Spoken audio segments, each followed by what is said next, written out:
I'm really excited about this next session. This next session, we're going to be talking about COVID as well as other infection-associated conditions and how it relates to Lyme and tick-borne disease.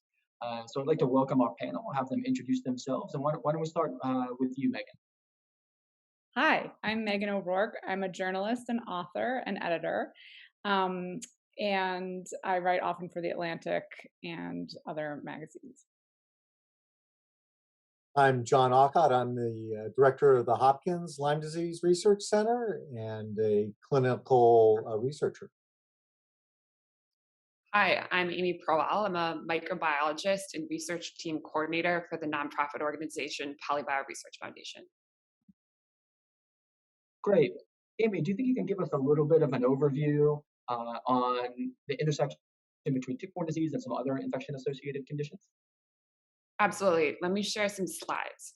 I want to set the stage for this session by presenting information on what our Polybio research team calls infection-associated chronic disease. And these are chronic conditions that share the same central trend. Patients sustain an acute infection, but instead of recovering, they go on to develop a range of debilitating chronic symptoms that can last a lifetime. And in patients with post-treatment chronic or long Lyme disease, these symptoms begin after infection with bacterial pathogen, Borrelia burgdorferi, or related tick-borne pathogens. And myalgic encephalomyelitis, or chronic fatigue syndrome, often called ME/CFS, is a condition in which similar chronic symptoms begin after infection with a viral pathogen, for example, a herpes virus or an enterovirus. And now, as I'm sure all of you are aware of, a subset of patients, in fact, up to 30% of patients who get COVID-19 are also developing a wide range of chronic symptoms. And these patients are being given the diagnosis long COVID or post-acute sequelae of COVID or PACS. And moreover, this trend extends to most major bacterial and viral pathogens. For example, a subset of patients infected with Ebola, with Zika, with dengue, and others also go on to develop chronic symptoms that can last a lifetime. And they are given the other diagnosis listed on this slide. And in all of these conditions, the million-dollar question is why? What leads to chronic symptoms in a subset of infected patients? Well, recently, my neuroscientist colleague, Michael Van Elzeker, and I set out to address that question in long COVID.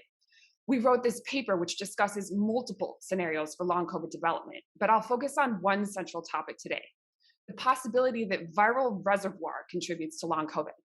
And what I mean by that is the straightforward possibility that at least in some long COVID patients, the SARS-CoV-2 virus does not fully clear from patients after acute illness and persist in low levels in patient tissue or the central nervous system, where it can sustain ongoing chronic and inflammatory symptoms.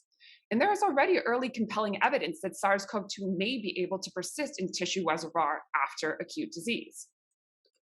For example, this study, recently published in the British Medical Journal, identified SARS-CoV-2 nucleocapsid protein in viral RNA in colon, appendix, ileum, hemorrhoid, liver, gallbladder, and lymph node tissue collected during surgery from 5 patients 9 to 180 days after they had suffered from acute COVID-19. This study in monkeys found similar results. The team examined the tissue of monkeys collected 5 to 6 weeks after acute COVID-19. And in autopsy, SARS-CoV-2 viral RNA was still detectable in a wide range of tissue samples from 50% of the monkeys, including in heart, respiratory tract, lymph node, and salivary gland tissue. And very interestingly, subgenomic messenger RNA was detected in the lungs and lymph nodes, indicative of ongoing virus replication during this post-acute phase of the disease. And here I want to pause then and talk about a key consideration. In both studies I've described, both human and monkey subjects tested negative for SARS-CoV-2 via routine nasal swab testing at the time their tissues were collected for study. And that feeds into a general rule about pathogen reservoir and infection-associated disease. Generally, pathogens tend to clear from body fluids such as nasal secretions, blood, or urine over time. And instead, in simple terms, they hide in patient tissue or nerve, where they're less likely to be targeted by the immune system. Here's an example in ME/CFS. Enteroviruses are single-stranded RNA viruses from the poliovirus family. And enterovirus RNA has rarely been found in the blood of patients with ME/CFS, However, this team obtained stomach tissue specimens via biopsy from 165 patients with the disease. And they found that 82% of ME/CFS specimens tested positive for enterovirus VP1 protein compared to just 20% of controls. And viral RNA was also found in some of the tissue samples. In fact, this team did an autopsy study of a patient with ME/CFS, and they identified via PCR enteroviral RNA in the heart, muscles, hypothalamus, and brainstem of the patient. Now, some people ask, does this RNA identified in these studies represent actual virus, or could it somehow just be inert RNA? And to address that question, it's worth considering these recent developments in the post-Ebola syndrome community. As with many infection-associated chronic conditions, Ebola RNA is seldom detected in blood or body fluids from patients with post-Ebola syndrome. However, multiple research teams have found RNA of the virus in patient tissue reservoirs after long periods of time. For example, this team identified Ebola RNA in semen and breast milk samples collected from certain survivors months or years after initial disease. And at first, some researchers thought that perhaps this RNA did not represent viable virus. But then, just last January, this study was published in the journal Nature, and it found that levels of neutralizing and total antibodies continue to fluctuate in the plasma of a high proportion of Ebola survivors. And the authors contend that this periodic antibody resurgence likely follows periods of low-grade Ebola virus replication in body sites shielded from a full-blown immune response, such as the eyes, central nervous system, and testes. And then, just a few months ago, a new Ebola outbreak started in Africa. And when the strain of Ebola causing the outbreak was sequenced, it barely differed from a strain seen just 5 to 6 years earlier at a different outbreak. And 3 independent research teams concluded that this new Ebola outbreak was likely sparked by a person infected over 5 years ago that had chronic viable Ebola virus in tissue reservoir. So now I want to shift gears for a moment and go back to 3 specific infection-associated chronic diseases: long COVID, ME/CFS, and post-treatment or chronic or long Lyme. Patients with these different diagnoses often share similar sets of symptoms. Among them are flu-like symptoms such as malaise or sore throat, post-exertional malaise, pain, nausea, and autonomic dysfunction. Which begs the question, is there a way that infection with different pathogens could lead to these common symptoms? And we think, and we describe this in much greater detail in our long COVID paper, that pathogen reservoir or inflammation in different patient body sites may be able to contribute to these similar sets of symptoms by activating pro-inflammatory signaling from the vagus nerve to the dorsal brainstem of the brain. Let me explain further. The vagus nerve is a very important cranial nerve that innervates every major trunk organ of the body. And in each of these body sites, vagus nerve chemoreceptors can sense inflammation generated in response to pathogen reservoir or ongoing inflammatory issues. The vagus nerve then conveys this pro-inflammatory signal to the dorsal brainstem, a core area at the back of the brain. And it just so happens that tightly clustered nuclei in a small overlapping region of the dorsal brainstem hold control over sickness, pain, nausea, and autonomic symptoms. This figure, which is included in our long COVID paper, shows these overlapping brainstem nuclei. The feelings of being sick and nauseous are controlled by the nucleus of the solitary tract, or NTS, and the area postrema, AP. Inflammatory pain signaling is controlled by the dorsal reticular nucleus, or DRT.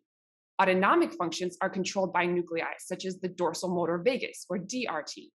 And these overlapping nuclei normally rely on precise signal-to-noise signaling.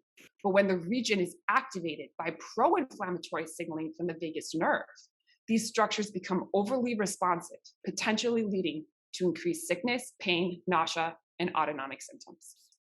So, for example, let's say a person has SARS-CoV-2 reservoir in the colon. The vagus nerve can sense inflammation from the ongoing infection, convey a pro-inflammatory signal to the dorsal brainstem, and that could disturb brainstem nuclei signaling in a manner that results in sickness, pain, nausea, and autonomic symptoms. Similar signaling and symptoms would occur if, let's say, a different patient had Borrelia in heart or cardiac tissue, which is also innervated by the vagus nerve. Another patient could have direct infection of the brainstem by an enterovirus, as seen in the MECFS autopsy study I showed you, which would definitely disrupt brainstem nuclei signaling in a manner that can result in sickness, pain, nausea, and autonomic symptoms. And this is where it gets interesting. Let's say a patient has both reservoir of SARS-CoV-2 and Borrelia. Together, both infections could augment pro-inflammatory signaling of vagus to dorsal brainstem signaling in a manner that results in even more sickness, pain, nausea, and autonomic symptoms. And now consider that other environment-based issues, such as mycotoxins or microbiome dysbiosis or imbalance, can also generate inflammation that can be sensed by the vagus nerve and conveyed to the dorsal brainstem. These multiple hits will activate the signaling even more profoundly, resulting in even more serious sickness, pain, nausea, and autonomic symptoms.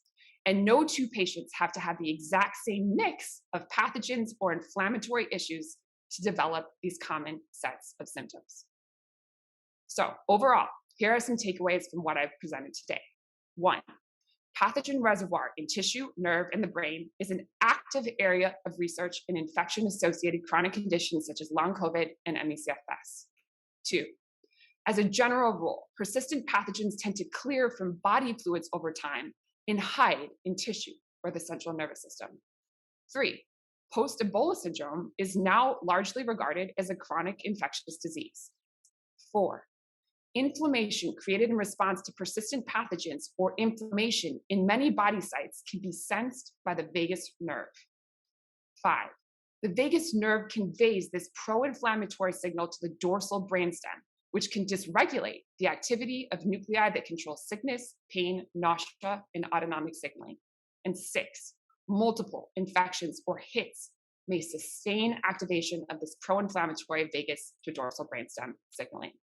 And last, but definitely not least, we will make little progress on studying pathogen reservoir in long COVID, MECFS, post-treatment, or chronic Lyme or related infection-associated conditions unless we make a serious effort to collect patient tissue at autopsy or during surgery and biopsies and study them with multiple methods. There are several active biobanks collecting tissue from infection-associated patients, and they are extremely important, but we need to think about expanding them even further. Thank you. Dr. Prohl, that was fantastic. Really gave us a lot to think about. I'll kick over a question to Dr. Akot. From a clinician's and researcher's perspective, how do you view these commonalities between long COVID and tick-borne diseases? So Amy gave a great background that I'll expand on. So the commonalities span the clinical manifestations that a clinician would see to the research theories and investigations that researchers would look into. And when COVID came out and the first reports of long COVID came out, the patients actually got together and started to publish their symptoms, and they published these in the literature. And I was immediately struck about how the profile symptoms looked just like my long Lyme patients.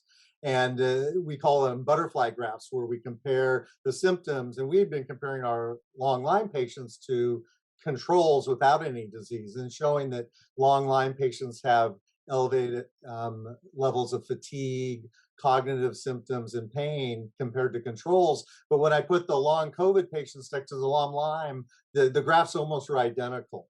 So the first similarity was the clinical manifestations are quite similar, and they overlap tremendously with chronic fatigue syndrome and other groups of patients. It suggests that there's a common final pathway that we've been starting to talk about that generates similar symptoms. So that was the first thing. The second thing was that long COVID came on after people with both mild and severe COVID. And that's true also with Lyme disease. We often talk about how severe Lyme disease is a risk factor for long Lyme, but people with mild Lyme disease can get it too. And that's also the case with long COVID. And another similarity is that it seems to be more common in women than men, another thing that we've observed in long Lyme disease. So a lot of similarities on a clinical basis that were really quite striking. And then on a research basis, again, the theories started to pan out to be very similar. As we've heard, there's a pathogen, either a virus or in the case of Lyme disease, a bacteria that triggers or initiates the illness. But then that pathogen generates inflammation. And then that inflammation alters and affects neural transmission. And so we had that idea in Lyme disease in terms of, the infection, and there's been more and more evidence coming out that the bacteria or antigens persist in Lyme disease. And that infection triggers inflammation, and that inflammation then alters neural networks. We have data and publications showing that PET imaging of patients with long Lyme show inflammation in their brain, that the neural networks in the brain are changed by inflammation. So these things were quite similar to what Amy was pointing out for hypotheses in long COVID and other illnesses. Quite similar and quite striking, suggesting again that there's a lot of commonality here that we can take advantage of. And how do you think those commonalities will impact both research and potentially treatment protocols? So in terms of research, there's really some great opportunities now, because in institutions that see both long COVID and long Lyme, like our institution, or in institutions that collaborate, we'll literally be able to put these three aspects of causation side by side. So for instance, in the measurement of inflammatory markers, we can look at inflammatory markers in long COVID and put them side by side with inflammatory markers in long Lyme, and in a research basis, see if they're similar or different, how they change over time. We're particularly interested also in neuroimaging, and so we can put neuroimaging in long Lyme next to neuroimaging in long COVID. The list goes on and on. It'll be a great opportunity to collaborate across these two infection-triggered diseases. Great. When I jump over to you, Megan, you've been writing a lot about the commonalities of infectious diseases. Can you tell us a little bit about what you've been working on and what you've learned? Absolutely. I'm writing a book that is about the lived experience, I would say, of having post-treatment Lyme disease syndrome or chronic Lyme, and probably other infection-associated conditions. The book is called The Invisible Kingdom: Reimagining Chronic Illness, and it will be out on March 1st. It's been basically a decade in the making. It's a hybrid work of cultural criticism and memoir, and I've interviewed many doctors and patients along the way. But what grounds the book is my own story of getting slowly sick after a trip to Stony Creek, Connecticut, not far from Lyme, Connecticut, when I was 21, after which I got what seemed like a summer flu. I developed neurological issues and fatigue. But overall, despite episodes of poor health, I was getting by until my mother died after a very stressful period of cancer treatment. And I, in the weeks after her death, got ill and was diagnosed with having monocytomegalovirus and parvovirus all at the same time.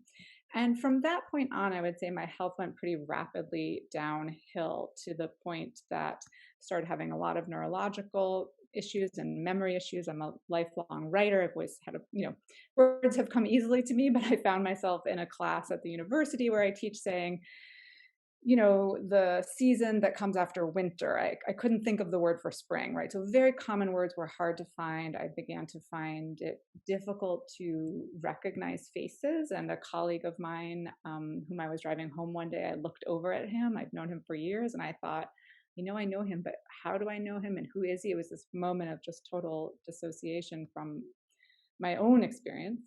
So for a decade, I searched for answers. And the strange thing was that no doctor I saw really could find anything wrong with me. My labs looked good. I was a seemingly healthy and fit, young woman.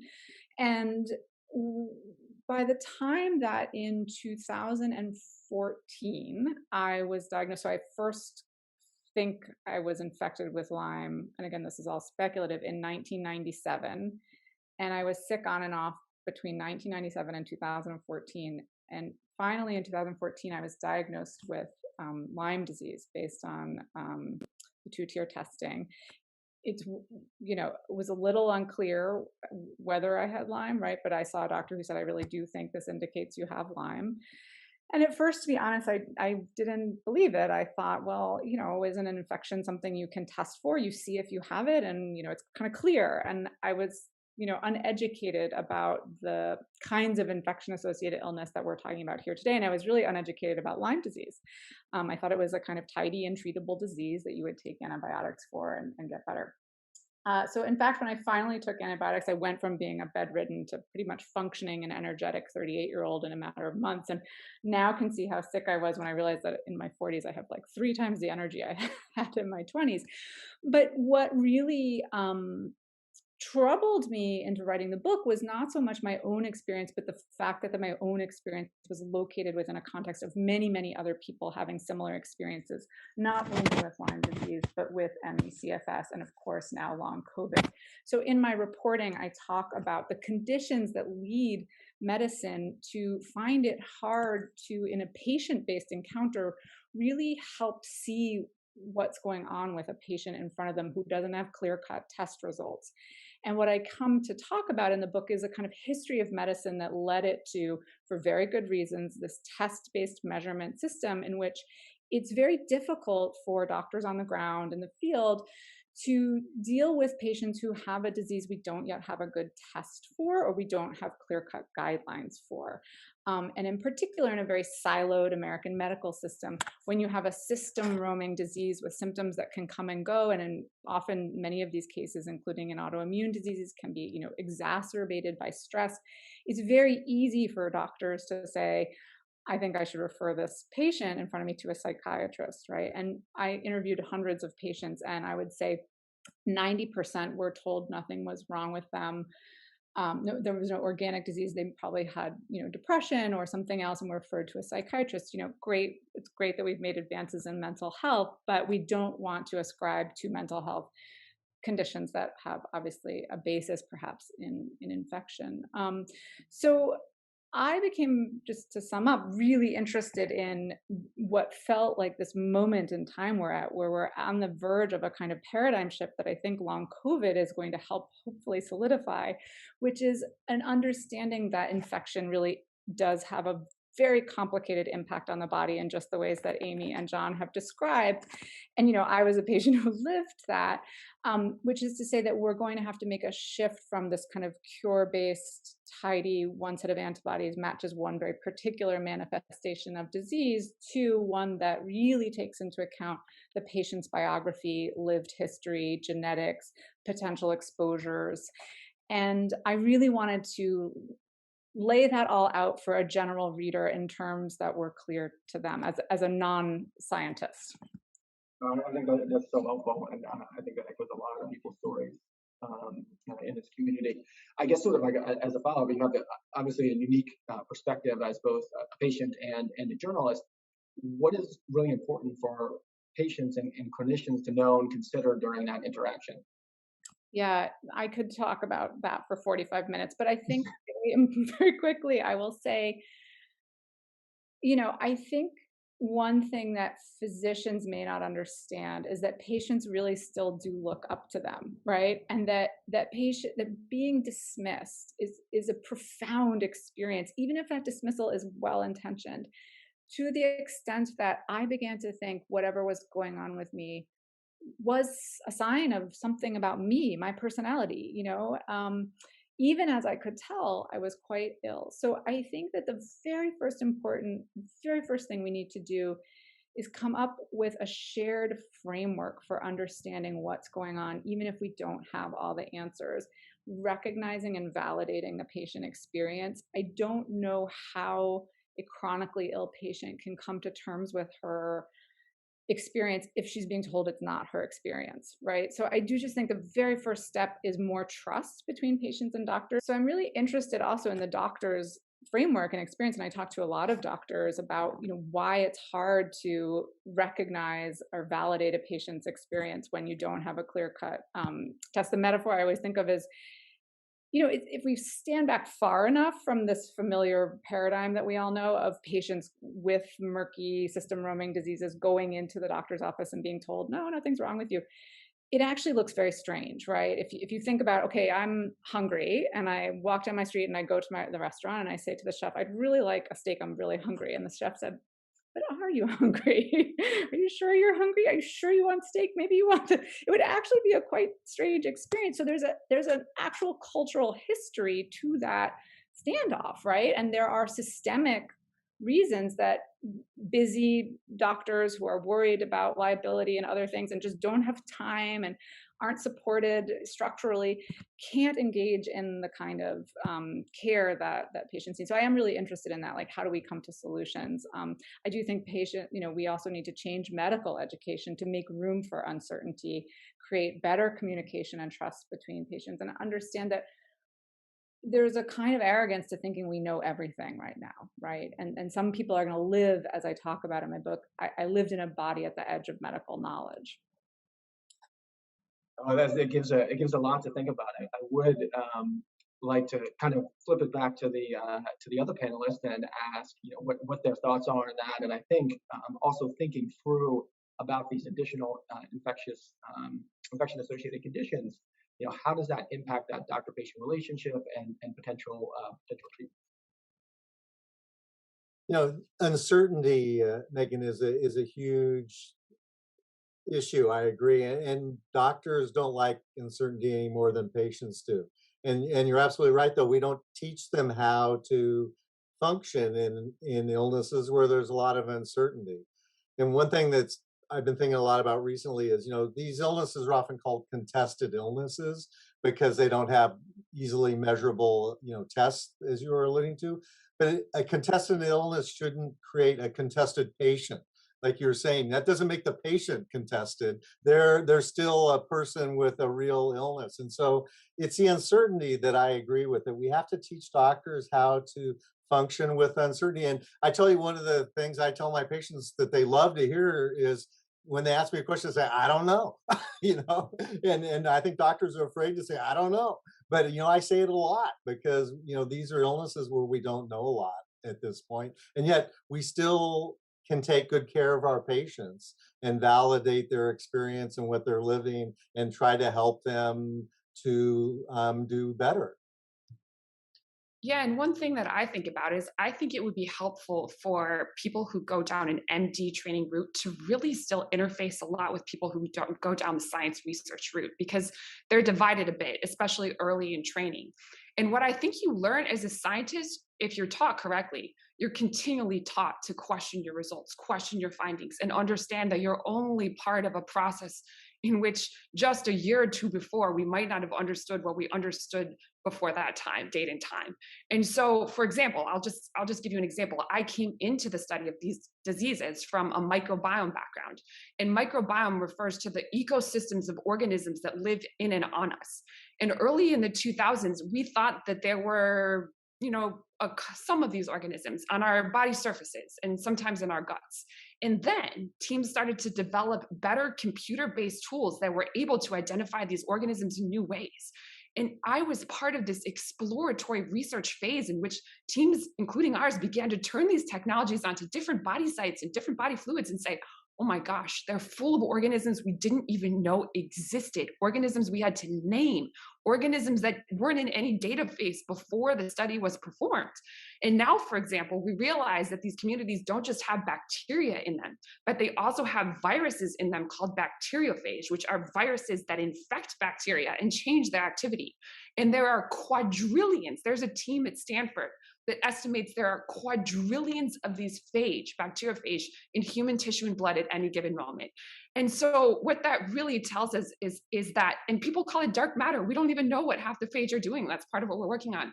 So under those conditions in which you can see that science is in a phase of exploration, there is no way that in a clinical setting, we can say we know everything. I think it's fascinating. I think giving our audience a lot to chew on. I want to jump back a little bit to your presentation, Dr. Pearl, and talk a little bit. You mentioned some of the vagus nerve and autonomic symptoms, and I'd go to Dr. Akot. Can this be clinically measured, and how can clinicians approach this issue? So in a clinical setting, autonomic nervous system function is one of the harder things to measure. There are specialized centers and neurologists that can measure autonomic function, but it's not easily available. I think that will change. For instance, heart rate variability is one of the easiest to measure aspects of autonomic vagal nervous system function. And heart rate variability actually can be easily measured using wearables that are out there now. Some of the, like things you put on your finger or skin can measure heart rate variability. So I think we'll see that starting to become more easily obtainable. Right now, one thing we do a lot of that I think people may not be aware of is small fiber skin biopsy, where you can look at small fibers that control pain and are linked to autonomic function as well. So people don't often think about doing small fiber nerve biopsies, which is a useful bit of information and can relate to autonomic function. So I think it's an evolving field and one will have more options as time goes on. And Dr. Paul also mentioned the gut microbiome. What are your thoughts from a clinical research perspective? So two things. One is clinically we treat microbiome all the time with probiotics and dietary interventions, and it's important because especially in patients that have been on antibiotics or are on antibiotics, our research with Kim Lewis, which has been published, it was funded by the Cohen Foundation, actually showed a dramatic change in the microbiome in patients with long Lyme. And we actually found one of these organisms, Blaudia, which I'd never heard of, which was predominant in the gut microbiome of the Lyme disease patients and wasn't present in patients from ICUs without Lyme disease who were on antibiotics. So it wasn't just an antibiotic effect, it was something unique. And this links in then again into what Amy was talking about. If that inflammation from that microbiome travels by the nerve fibers up to through the vagus nerve, that's an inflammatory signal that can change neural output from the vagus nerve and change neural networks and create symptoms and illness. So we think microbiome is one of the many things that is important, and it links this central hypothesis about the role of the vagal nerve and the autonomic nervous system. And I guess more broadly, not just about the microbiome and the vagus nerve, but just in general about these infection-associated conditions, how do you think that will impact treatment protocols moving forward? Right. So there's other autonomic related treatments that we're very interested in. One is actually vagal nerve stimulation, which is a direct way to potentially alter vagal nerve output that's triggering some of these aspects. A specific one, for instance, we see a lot of POTS, postural orthostatic tachycardia syndrome, which is easy to connect to the vagal nerve because the vagal nerve controls heart rate variability, as we talked about, cardiac function, and that's likely related to POTS, which causes fatigue. And so this is a classic treatment option that we look very carefully for. If people have POTS, then there are specific treatments for POTS that can be included in their overall treatment. It's not the only thing, but it can often be a very important thing. So vagal nerve stimulators, looking and treating for POTS, microbiome. And then we're also interested in, as Amy pointed out, infection and inflammation go hand in hand. And we're interested in drugs that may combine antibiotic properties with anti-inflammatory properties and treat both aspects of this at the same time. And if you could treat the infection and inflammation of the vagal nerve, then you could kind of get at the source of a lot of the problem as well. So we're putting a lot of emphasis on vagal nerve because we're excited about it. There are probably other things too, but the vagal nerve opportunities for treatment right now really have a lot of potential. And hopefully we'll be able to test these things and see if they work. That sounds great. I think we would really love to understand the vagus nerve as well as potential treatments in that area. So I guess I'll leave you with one final question for each of you. Over the coming years, I think this is going to be an area of great learning, research, and also public interest in these infection-associated conditions. So a general question, what do you hope to see in the future? Why don't we start with Megan? That's such a great question. I think this is a phrase that comes from you, actually, Ben. But in my book, I talk to long COVID patients. I talk to patients who have ME/CFS.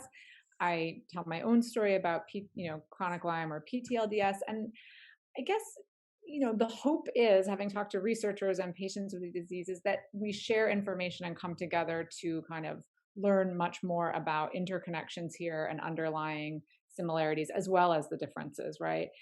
It was really exciting to report on the post-COVID center at Mount Sinai, where they're coming together in a very kind of almost radical way because of the urgency of the pandemic to collaborate in new ways, to share information on a very ongoing basis, to both unite, the clinical and the research aspects. And it just seemed like there was so much to learn from long COVID. So I am hoping that long COVID opens up a broader conversation and acceptance of some of these other infection associated diseases that have been stigmatized for some time.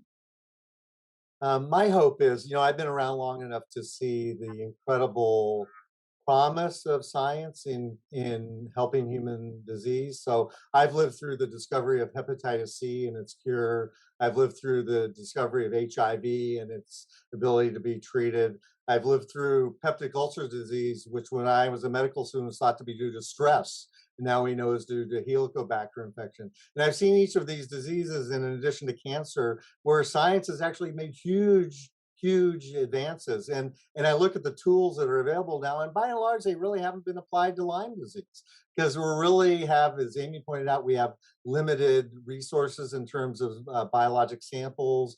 We have limited collaborations and collaborators in terms of numbers, and we're just getting started now. So my hope is that we apply these tools that have shown their success in other diseases, and as we've started to do, apply them with increasing frequency to Lyme disease. And there's low-hanging fruit here that science can figure out. We just are only now getting to that work. And so I'm quite hopeful that, support with, the Cohen Foundation and others that have jumped in to jumpstart this, that we're going to be able to solve this problem just like we've solved other great diseases in my lifetime. Yeah, John, I couldn't agree more. I'm actually also encouraged. And one of the things I think we can begin to do right now is we could take teams working on long COVID, teams working on ME/CFS, teams working on post-treatment or chronic Lyme, and we can get them to collaborate together because there are redundant mechanisms by which different pathogens can drive common sets of symptoms. So, for example, we're working with a team that's finding that there are microclots or coagulation-based issues in the blood of patients with long COVID. But also, enteroviruses and herpes viruses, which are common pathogens in patients with ME/CFS, can activate platelets in blood in a manner that can result in similar coagulatory type symptoms. And Borrelia is a well-known driver of coagulation and fibrinogen-associated symptoms. So what we can do is we can create an arm of the study that looks in the blood of patients with post-treatment or chronic Lyme, an arm on ME/CFS, an arm on long COVID. We can compare and contrast those results. We can compare and contrast methods, and we can learn from a greater set of researchers with more experience. And then we can really, I think, make progress by combining these different research teams and helping them work together. Yeah, I couldn't agree more. Thank you guys so much for joining. I mean, I'm really filled with a lot of optimism around this. I really hope that the long COVID patients don't have to wait as long as the long Lyme patients. I mean, we've been waiting decades for new treatments and a cure. And I don't think the long COVID patients are going to feel very happy if they have to wait 20 years and we're holding conferences 20 years from now talking about the same thing. So again, thank you all so much for your time and efforts in this arena. Thanks for having us. Thanks.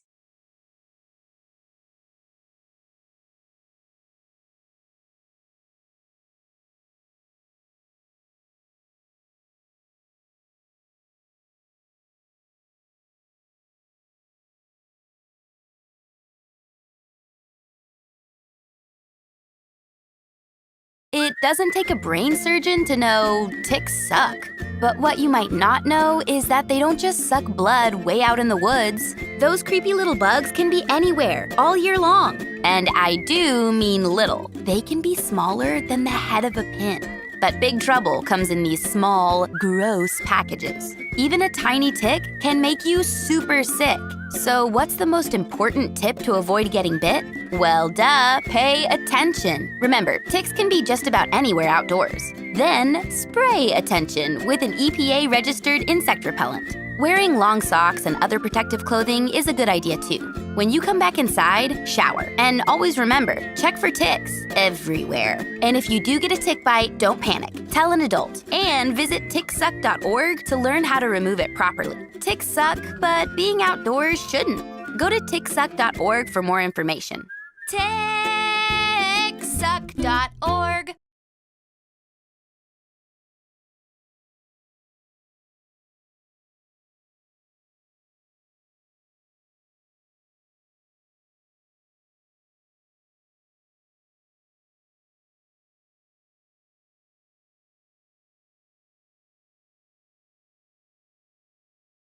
Hi, I'm Phyllis Bedford, Executive Director and co-founder of Limelight Foundation. We provide treatment grants for children and young adults with Lyme disease who can't afford the care. The funding is up to $10,000 per individual through age 25 and is need-based. Limelight has awarded grants totaling $7 million to over 1,000 individuals in 49 states. We are grateful to have enabled so many children and young adults to begin their recovery and re-engagement in life. We know the monumental struggle that caregivers and patients go through every day. Lyme is a hard disease to face alone, so we encourage everyone to reach out and talk with other Lyme patients, caregivers, Lyme support groups, or even us. You are not in this fight alone. Thank you, Stephen and Alexandra Cohen Foundation, for hosting LymeMIND, and thank you to all the researchers, clinicians, and panelists for taking the time to talk with us. You are paving the way with your innovative thinking to ultimately help solve and validate the Lyme epidemic. Through your efforts, patients are getting well and are becoming part of the Lyme solution. Our recipients report as their health improves, they are motivated to give back. They are inspired to go into Lyme research, join the medical profession, or even become Lyme advocates. They can be the educators of tomorrow. Thank you for being a beacon of hope for so many.